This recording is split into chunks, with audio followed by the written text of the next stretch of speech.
नमस्ते दोस्तों, मैं सुमन शर्मा आप सभी का स्वागत करती हूँ आपके अपने चैनल सुमन एजुकेशन हब में। आज के इस वीडियो में हम डिस्कस करने वाले हैं अबाउट आरसीएम के। आरसीएम क्या होता है सबसे पहले मैं आपको एक्सप्लेन कर देती हूँ सो दैट इसकी जो मीनिंग है वो क्लियर आउट हो सके। सबसे पहले आरसीएम का जो फुल फॉर्म है रिवर्स चार्ज मैकेनिज्म है और गवर्नमेंट को जहाँ भी टैक्स कलेक्ट करने में प्रॉब्लम आती है गवर्नमेंट वहाँ पे आरसीएम अप्लाई कर देती है। आरसीएम जो पे करने की लायबिलिटी किसकी होती है, तो जो भी सर्विस प्रोवाइडर होते हैं उनकी लायबिलिटी नहीं होती है। जो रिसिपिएंट होते हैं वो उस सर्विस पे आरसीएम कलेक्ट करते हैं, आरसीएम अप्लाई करते हैं खुद ही और गवर्नमेंट को पे करते हैं। बाद में वो आरसीएम क्लेम कर लेते हैं, जो उन्होंने टैक्स पे किया है एज ए आरसीएम वो बाद में उसको क्लेम कर लेते हैं। तो आरसीएम का फुल फॉर्म है रिवर्स चार्ज मैकेनिज्म। अब यहाँ देखिए आरसीएम जो है वो किन किन सर्विसेज पे अप्लाई होता है वो हम आज के इस वीडियो में देखने वाले हैं। तो यहाँ पे 1 to 1 में आपको किन किन सर्विसेज पे आरसीएम अप्लाई होता है और आरसीएम के ऊपर मैंने ऑलरेडी काफ़ी सारी वीडियोस अपलोड की हैं। अगर आपने उन सारे वीडियो को वॉच नहीं किया है तो उन सारे वीडियो को आप जाके वॉच कर सकते हैं। जस्ट आपको गूगल करना है या फिर आप यूट्यूब में सर्च कर सकते हैं आरसीएम वीडियो बाय सुमन एजुकेशन हब। क्लिक करेंगे तो सारी वीडियोस आपको आरसीएम से रिलेटेड मेरी वहाँ पे शो होंगी, जिसमें कि मैंने जीटीए के ऊपर एक काफ़ी सारे डेडिकेटेड वीडियो बनाए हैं कि कैसे आपको जीटीए के ऊपर आरसीएम अप्लाई होता है और कैसे आपको अप्लाई करना है, कैसे सारी एंट्रीज करनी है, सारा प्रोसीजर मैंने उस वीडियो में, काफ़ी बड़ा वीडियो है तो उस वीडियो को वॉच कर सकते हैं। अगर आप जीटीए हैं, गुड्स ट्रांसपोर्ट सर्विस प्रोवाइडर हैं, तो वहाँ पे आपको पूरी डिटेल में सारी इन्फॉर्मेशन मिल जाएगी, उसको वॉच कर सकते हैं। तो आज के इस वीडियो में मैं बताने वाली हूँ एंड किन किन सर्विसेज के ऊपर आरसीएम अप्लाई होता है और कुछ के मैं एग्जांपल भी दूंगी। और मैं सोचती हूँ कि आरसीएम के ऊपर डिटेल में डेडिकेटेड वीडियो लेके आऊँ, हर सर्विस के ऊपर कैसे आरसीएम अप्लाई होता है, सारी चीज़ें हम डिटेल में देखेंगे। बट आज के इस वीडियो में मैं सिर्फ कैटेगरीज बता रही हूँ किन किन सर्विसेज के ऊपर आरसीएम एप्लीकेबल होता है। तो यहाँ पे कुछ सर्विसेज को हम देखने वाले हैं। वीडियो को स्टार्ट करने से पहले और आगे बढ़ने से पहले आप सभी लोग से एक छोटी सी रिक्वेस्ट है, प्लीज़ इस चैनल को सपोर्ट कीजिए। और मेरा एक और न्यू चैनल है English languages Suman education hub English, please उस चैनल को भी सपोर्ट कीजिए सो दैट वो न्यू चैनल है 6 मंथ हो चुका है क्रिएट किए हुए, तो प्लीज़ उस चैनल को सपोर्ट कीजिए सो दैट वो चैनल ग्रो हो सके एंड वहाँ पे भी मैं अकाउंटिंग का वर्क इंग्लिश लैंग्वेज में सिखा सकूँ।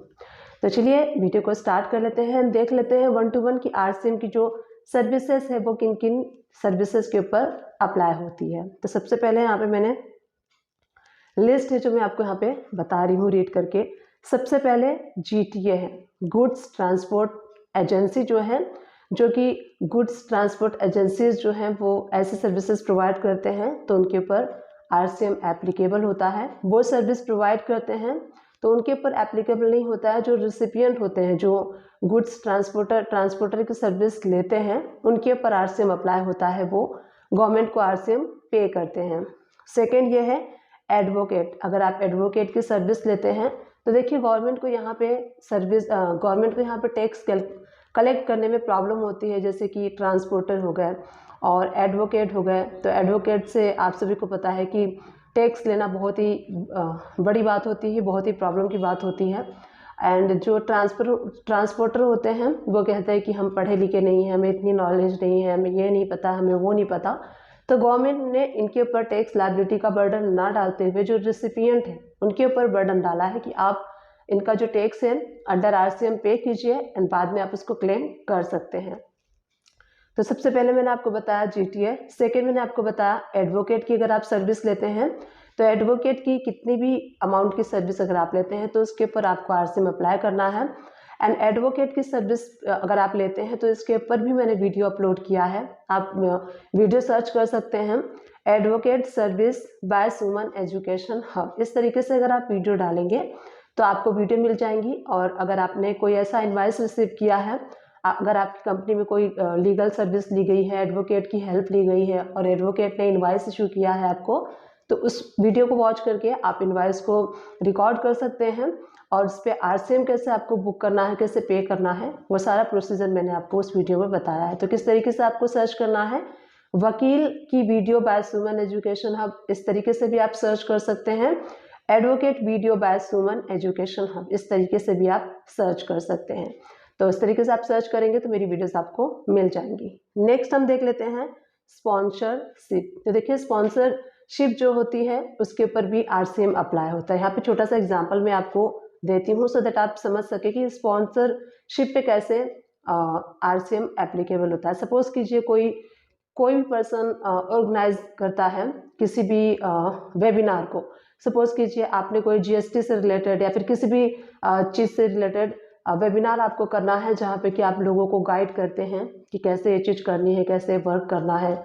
जिससे भी टॉपिक से रिलेटेड अगर आप वेबिनार करते हैं तो वहाँ पे स्पॉन्सरशिप आपके पास आता है। सपोज कीजिए आप 500 पीपल का 1000 पीपल का वेबिनार करते हैं, तो वहाँ पे आप लोगों से चार्ज करते हैं। तो वहाँ पे जो चार्ज करते हैं एक प्रॉपर प्रोग्राम होता है। तो वहाँ पे कई सारी कंपनीज होती हैं, वो कहती हैं कि आप वो आपको स्पॉन्सरशिप करती हैं। जैसे कि कोई कंपनी कहती है, कोई एबीसीडी कंपनी आपके पास आती है और कहती है कि आप वेबिनार कीजिए, आप प्रोग्राम है, आपने बोलना है कि ये जो प्रोग्राम है स्पॉन्सरशिप बाय एबीसीडी कंपनी। आपने सुना होगा, कई सारे वेबिनार्स आपने अटेंड किए होंगे, आपने टीवी में भी या फिर यूट्यूब में भी कई सारे ऐसे प्रोग्राम देखे होंगे जिसमें कि दिखाता है कि ये जो प्रोग्राम है sponsored by this company. It means कि जो भी खर्चा होता है वो स्पॉन्सरशिप होता है, वो कंपनी आपको स्पॉन्सर करती है। सारा खर्चा कंपनी देती है, कहती है कि आप कीजिए, और उसमें आपको उन कंपनी को प्रमोट करना होता है, उस कंपनी का नाम लेना होता है। तो वो कंपनी आपको स्पॉन्सरशिप देती है, तो वहाँ पे भी आरसीएम एप्लीकेबल होता है। और नेक्स्ट हम देख लेते हैं कि अगर आपने सेंट्रल गवर्नमेंट से या फिर स्टेट गवर्नमेंट से कोई सर्विसेज ली है तो वहाँ पे भी आरसीएम एप्लीकेबल होता है। रेसिडेंशियल ड्वेलिंग होता है, जैसे कि आपने लिया है कोई, तो वहाँ पे भी आरसीएम अप्लाई होता है। Rent service by registered person, अगर आपने किसी भी ऐसे रजिस्टर्ड पर्सन से रेंट की सर्विस ली है तो वहाँ पे भी जो इनवाइस वो इशू करते हैं उसके ऊपर भी आपको आरसीएम एप्लीकेबल करना होता है। वहाँ पे भी आपको आरसीएम जो लैंडलॉर्ड है इनवाइस जो रेस करते हैं उसके अगेंस्ट में आपको आरसीएम पे करना है। नेक्स्ट हम देख लेते हैं, जैसे कि नेक्स्ट है service supply by director company. तो अगर कोई डायरेक्टर है वो कंपनी को सर्विस प्रोवाइड करता है किसी भी टाइप की, जैसे सिटिंग सर्विस प्रोवाइड कर दी, क्या किसी भी टाइप का प्रोफेशनल सर्विस प्रोवाइड कर दी। अगर किसी कंपनी का डायरेक्टर सीए है और उसने सीए की सर्विस प्रोवाइड कर दिया, फिर किसी भी टाइप की प्रोफेशनल सर्विस प्रोवाइड कर दी, तो वहाँ पे भी आरसीएम एप्लीकेबल होता है। उसके बाद नेक्स्ट है कि अगर service supply by any person way of transfer of development rights.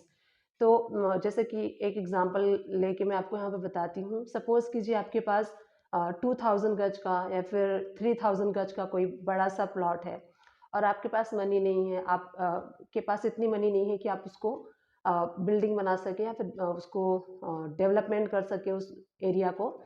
तो वहाँ पे क्या होता है कि बिल्डर्स आते हैं, वो कहते हैं कि हम आपका जो भी एरिया है वहाँ पे हम बिल्डिंग बनाएंगे, उसको सेल आउट करेंगे। तो वहाँ पे भी आरसीएम एप्लीकेबल होता है, बट वहाँ पे आपको डेवलपमेंट राइट्स देना होता है। जो बिल्डर आता है वहाँ पे आपको जो सर्विस है, ये service supply by any person way of transfer of development right. तो वहाँ पे क्या करते हैं आप अपने जो आपके अधिकार होते हैं वो आप ट्रांसफ़र करते हैं। किस लिए करते हैं? डेवलपमेंट्स राइट्स के लिए। डेवलपमेंट के लिए, जो बिल्डिंग डेवलप हो रही है उसके लिए अपने राइट्स को आप ट्रांसफ़र करते हैं बिल्डर को, तो इसलिए उस केस में भी आरसीएम एप्लीकेबल होता है।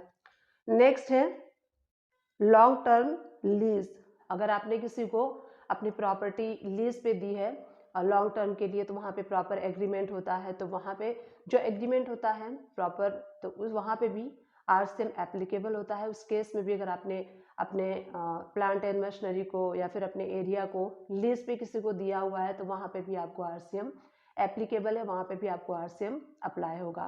तो ये हमने कुछ एग्जाम्पल मैंने आपको यहाँ पे भी दिए कि आरसीएम किन किन सर्विसेज पे अप्लाई होता है। नेक्स्ट वीडियो में मैं आपको विथ एग्जांपल बताऊंगी सो दैट अच्छे से क्लियर हो सके और क्लियरली आप समझ सके आरसीएम के बारे में। वैसे मैंने आरसीएम से रिलेटेड काफ़ी सारे वीडियोस अपलोड किए हैं, तो आप उस वीडियो को वॉच कर सकते हैं। आपको सर्च करना है आरसीएम वीडियो बाय सुमन एजुकेशन हब। इस तरीके से सारी वीडियोस आपको मिल जाएंगी। आई होप, उम्मीद करती हूँ ये जो वीडियो मैंने आप लोग के साथ शेयर की है, ये वीडियो आप सभी लोग के लिए हेल्पफुल रही होगी। अगर हेल्पफुल रही है तो प्लीज़ चैनल को लाइक शेयर सब्सक्राइब कर दीजिएगा। Thank you and keep watching my videos.